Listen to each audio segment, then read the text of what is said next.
Ndagushimiye inshuti wo kuri TNT TV online ngo ikaze muri aka kanya nkwibutsa ko subscribe, like, share na comment kugira ngo ubashe kubona ibiganiro byacu ku gihe. Wibuke gukora kuri notification link iri ku ruhande rwa subscribe kugira ngo ikiganiro cyose twaploadinze ujye tukibona.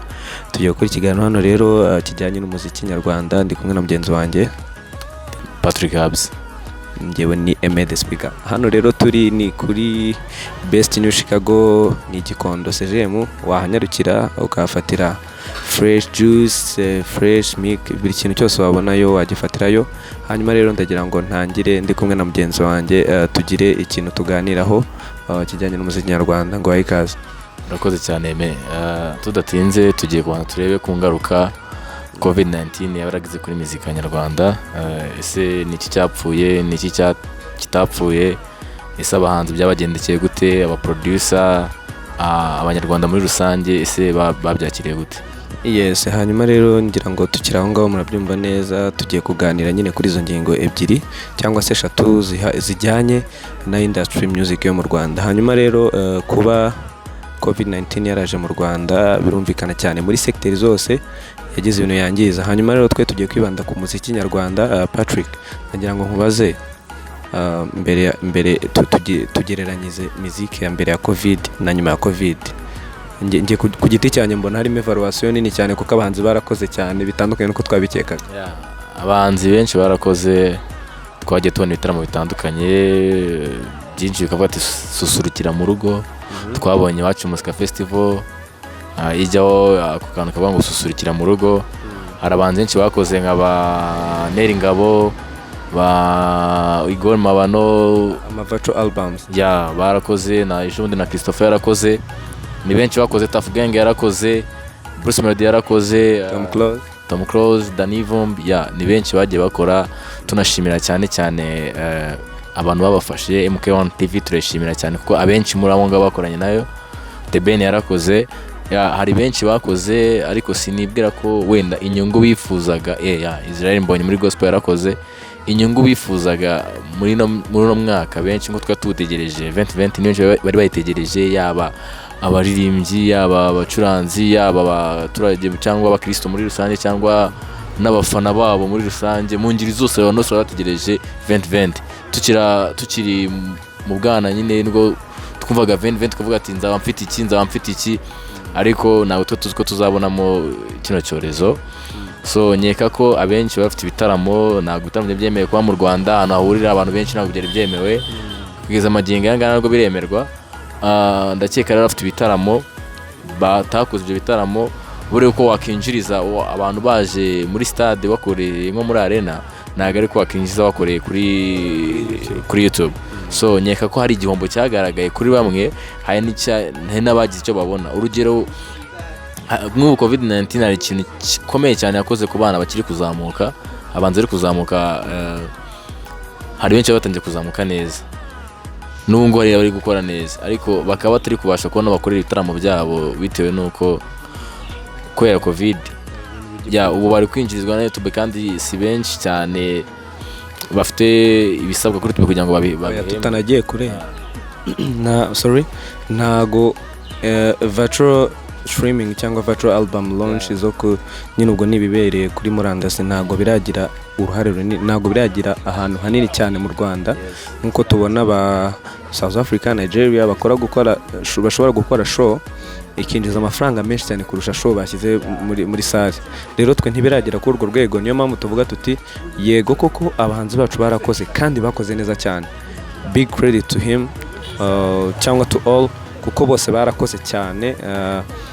Ngewe byaranantunguye cyane ku ruhande rwanjye. Abahanzi barakoze, aba producers barakoze, Element yarazamutse, ntabwo twari tumuzi, twamumenye muri no COVID. Rero nyine ni ukuvuga ngo muri uru Rwanda muri kino gihe cya COVID abahanzi bacu barakoze. Ndumva ari cyo kintu twabashimira cyane. Muri rusange nyeka ko nta muntu twagaya kuko nta nubwo ubushobozi aba ari bumwe. Abatarakoze wenda n'ubushobozi, ariko ku bakoze turabashimira cyane kandi dushimira abantu bagiye bafasha abantu kuzamuka. Wari uvuze kuri producer Element, ntabwo twari tumuzi. Urumva ko hari abantu COVID yagiriye ikibazo ari nabo yafashije, kuko Element nyeka ko amenyekana hano muri COVID, sibyo? Rega ubundi bajya bavuga ngo ikintu cyose kigira icyiza kikagira n'ikibi. Iyi covid yagize ibintu ihagarika, ari utuzi twa benshi twahagaze, ariko ntago twavuga ko hari n'abandi itagiriye akamaro, kuko hari nk'abantu benshi bajya babona utuzi muri kino gihe cya covid. Bamwe baricaye abandi babona akazi, mbega ni magirirane niko abanyarwanda akunda kuvuga. Naho ngarutse kuri muzika yacu yo ubona ko hari iterambere riri kugenda riza kwa producers nka Medisari ku ma video, mbega urareba nk'indirimbo yakozwe na Medisari ukagira ngo ntago ari indirimbo y'abanyarwanda, cause hari nk'iriya ndirimbo ya Meddy yakoranye na Rayvanny, njye narebye ngira ubwoba, nabonye video yankagira ngo ntago ari mu mujyi wa ruguru kuritangira ukagira ngo nizaburaye nyine aho ngaho, ariko ubona ko hari ikintu kigenda kizamuka muri muzika nyarwanda, mbega uko bakora cyane ni nako bagenda bagira ahantu bagera. Nshimira cyane buri wese ugira uruhare muri muzika nyarwanda kugira ngo itere imbere, no kuri bano bana bari kuzamuka, abantu ba Juno Kizigenza, ikintu nababwira nabo bashiremo imbaraga kabisa, bashiremo imbaraga, nubwo uyu munsi bitakunda bitewe na covid, ariko naho covid izahoraho, kuko tugenda tunabibona ko bigenda bigabanuka, wenda nabo bijyanye bikagaruka, ariko twizeye neza ko umuti wazaboneka n'urukingo bagakumya, mbega nta gucika intege, nicyo navuga. Ba Kevin Kade ni abantu bagaragaje ubuhanga bukomeye cyane. Reka ngushimire cyane. Tugere no ku kandi kantu gatoya, tuvuge ku ishuri rya muzika ryo ku Nyundo. Ishuri rya muzika ryo ku Nyundo, big credit ku bayobozi baryo na guverinoma y'u Rwanda yarishyizeho, kuko ni ishuri ryagize umumaro munini cyane muri muzika yacu.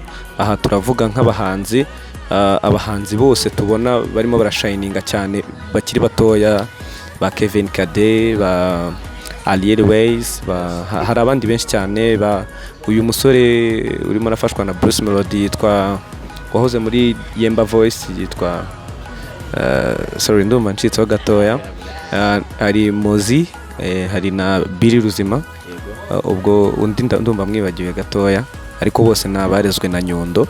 Ndagira ngo ugire ikintu gitoya uvuga ku ishuri ryo ku Nyundo, uvuge umumaro ryagiriye muzika y'u Rwanda, uvuge n'itandukaniro ryazanye mu muziki w'u Rwanda, kuko ryazanye competition. Murakoze cyane. Ikintu navuga ku Nyundo iriya shuri, na mbere ndarishimira cyane, kuko twebwe twibanda kuri muzika, ariko habamo n'ikintu cya art. Kandi twagiye tubibona cyane mu Iwacu Music Festival, abenshi bagaragaye mu gikorwa cya art n'abavuye ku Nyundo, abenshi muri bo. So navuga ko twabashimira, kuko ari ikintu gikomeye cyane bagaragaje muri muzika nyarwanda. Amabande menshi arimo arakora mu gihugu yaturutse ku Nyundo.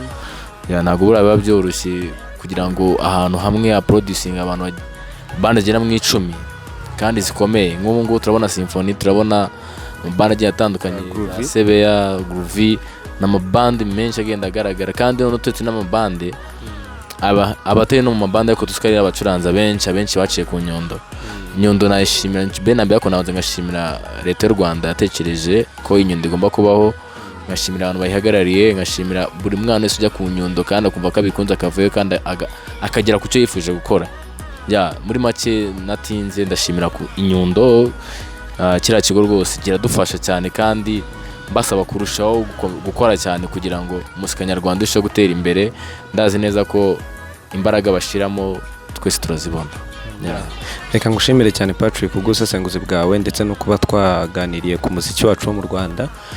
Ngira ngo nkwibutse gukora subscribe, like, share na comment, ugakora no kukazogera kari iruhande rwa subscribe, notification link, kugira ngo ujye ubona ikiganiro cyacu buri munsi, kandi uko tucyapload nzukibona. Ndagushimiye rero, nkomeza kugushishikariza kudukunda no kudukurikirana.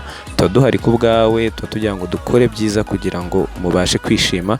Ndagira ngo ngushimire Patrick. Urakoze cyane. Ciao ciao.